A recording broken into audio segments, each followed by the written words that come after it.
Here my investigation sharpens. The Tyrantine Cabal does not merely know of House Haarlock, it suspects that the Haarlock lineage holds secret knowledge of the Tyrant Star. That is not a tavern rumor, that is not void gossip. That is the conclusion of Inquisitors who have spent lives bearing witness, burning archives, silencing rivals, and treating information itself as a weapon. I must be careful not to be targeted or at the end of such barrel.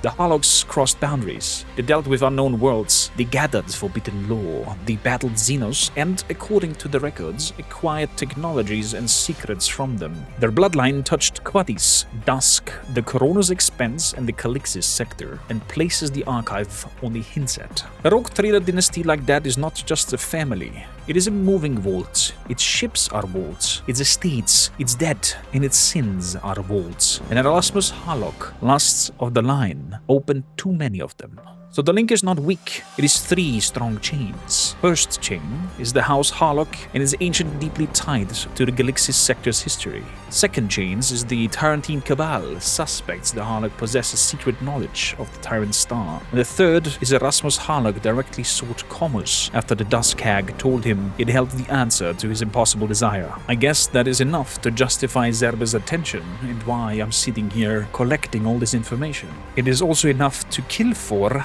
or to die for. With all that information, I mark this as thesis, not fact. The first possible reading is that Komus is a warp wound, a black stellar reflection from the immaterium pressing into real space. That fits many signs: the madness, the psychic disturbance, the visions, the mass panic, and the cult activity. Overall reality behaving like a rotten cloth. The way Komus can appear, vanish, eclipse a true star, or manifest as something not fully bound by physical law. If this is true, the Tyrant Star is not simply in the sky, it is the sky being invaded. It is the warp finding a shape that mortal eyes mistake for a sun. In this reading, Erasmus Haarlock did not travel to a place in the normal sense. He used the blind tesseract to reach a threshold between time, memory, warp, an impossible stellar manifestation. The Haarlock connection would then be the story of a man using ancient, forbidden tools to walk into a wound in reality. And if he returns, the danger is not that the rogue trader comes back with revenge in his heart. The danger is that something from the wound comes back with Erasmus as its mask. That is the first fear, that Haarlock is no longer a man, and that he's a door wearing a man's name.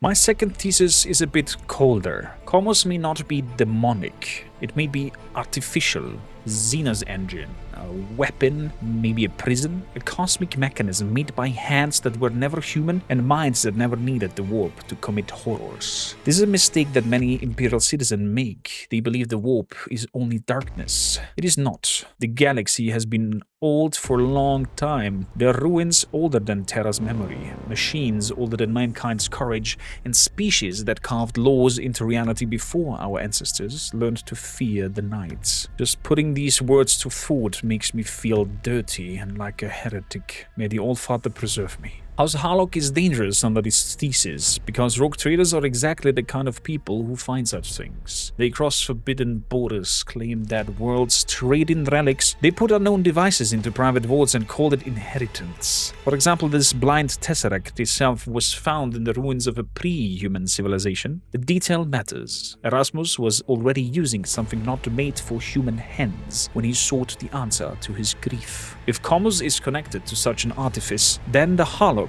may have possessed parts of a larger pattern without understanding the whole. A map here, a device there, a ritual key, a bloodline lock, a star chart. Maybe an estate built on the wrong coordinates. A world like Dusk, holding the wrong doorway.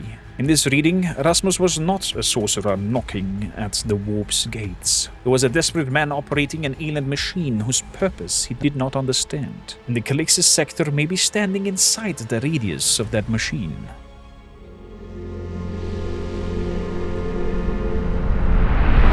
Combining these two theses comes my third one, and that one troubles me the most. Komus may not be only a thing, it may be a cycle. It appears, it vanishes, it leaves madness, upheaval, prophecy, cults, psychic disturbance, and dead worlds in its wake. It is not constant, yet its visitations form a pattern. Not a pattern clear enough to predict, but enough to make men like Zerbes spend lives watching.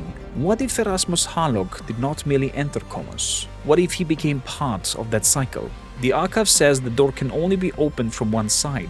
It says he may return when Komus hangs above dusk. It says the doom of billions may follow.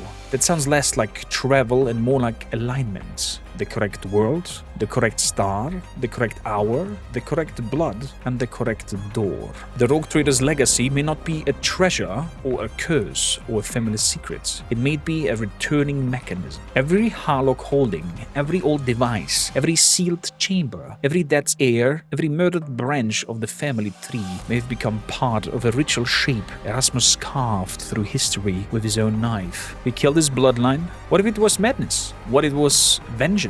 Or what if, All Father preserve us, it was preparation? A dynasty reduced to one man, a name reduced to one will, a door that opens from one side, a black star waiting above dusk. If that is true, then the Inquisition is not investigating a dead rogue trader. It is standing watch at the threshold, and the knocking has already begun.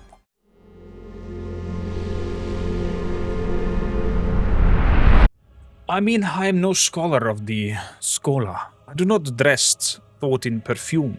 On Fenris, when hunters find blood on the snow, they ask simple questions. What bled? What made it bleed?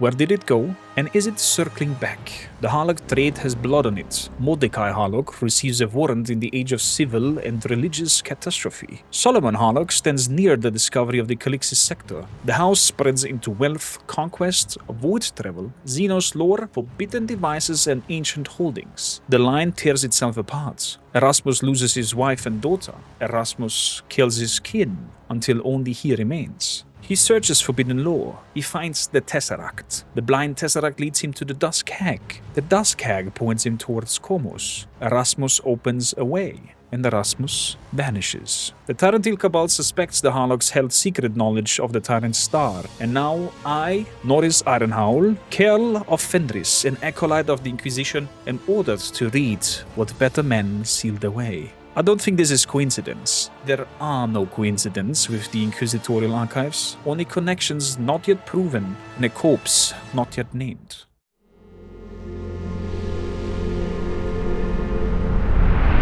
But what could this mean for the Calixis Sector? If the Tyrant Star is a war wound, then the Calixis Sector faces corruption on a stellar scale. Not a cult in the basement, no obsessed or possessed noble, nor a witch hiding in a hair-block. A phenomenon that can touch worlds, minds, suns, oceans, governments, and the souls of men before any army fires a shot. If Komus is Xenos' artifice, then the sector may be caught in the operation of an ancient mechanism that humanity cannot control, nor understand, and perhaps cannot even damage. If Haarlock became its herald, then the sector faces something worse than invasion. Return.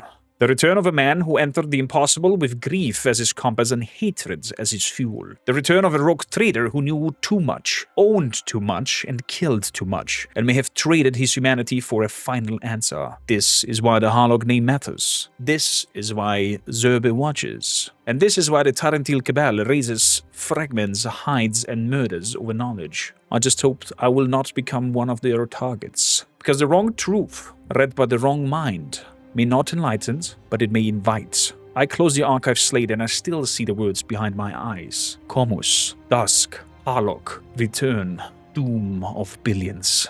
There are sagas on Fenris about monsters beneath the ice, but the worst monsters are not those sleeping under the frozen seas. They're the ones that learned how to dream inside men.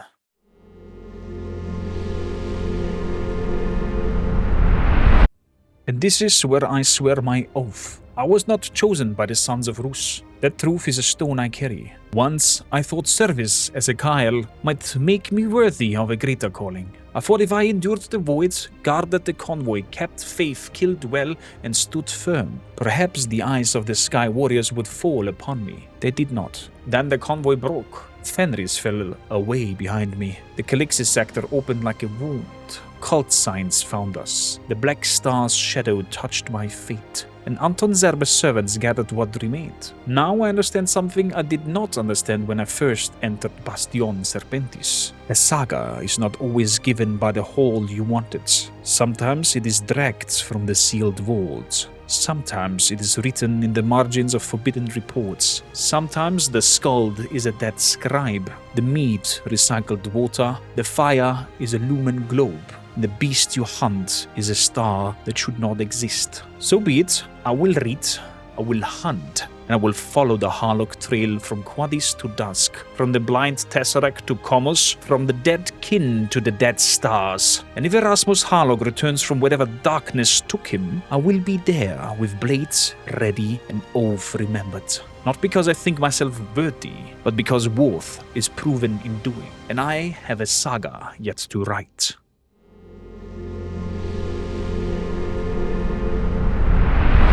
Now, stepping away from the archives for a moment, this is where I want to bring you with me, because this is exactly the kind of madness we're going to explore in Warhammer 40K Dark Heresy. The Calixis Sector, the Inquisition, Anton Zerbe, the Tyrant Star, the Haarlocks, the kind of mystery where every answer has teeth and every sealed door has a reason to stay sealed. So tell me in the comments, what do you think Komus is? Is the Tyrant Star a war wound, a Xenos engine, a Tyranid omen, a prison, a godless machine? Or did Erasmus Haarlock become something far worse than the men who entered the blind Tesseract? And also tell me what other inquisitorial archives you want us to open next. Shall we explore more about the Tyrantine Cabal in Anton Zerbe? Name the heresy and we will see whether the archive permits us to survive it. And if you want to continue this investigation with me, join the upcoming Warhammer 40K Dark Heresy Let's Play on my Just Noris Uncut channel. We will not simply read about the Calixis Sector, we will step into it. We will judge, we will investigate, condemn, survive, and perhaps, if the Allfather allows it, uncover what awaits behind the shadow of the Tyrant Star. Subscribe if you want more archive investigations like this, like the video if you enjoyed the lore, comment your theory below, and come with me in the dark.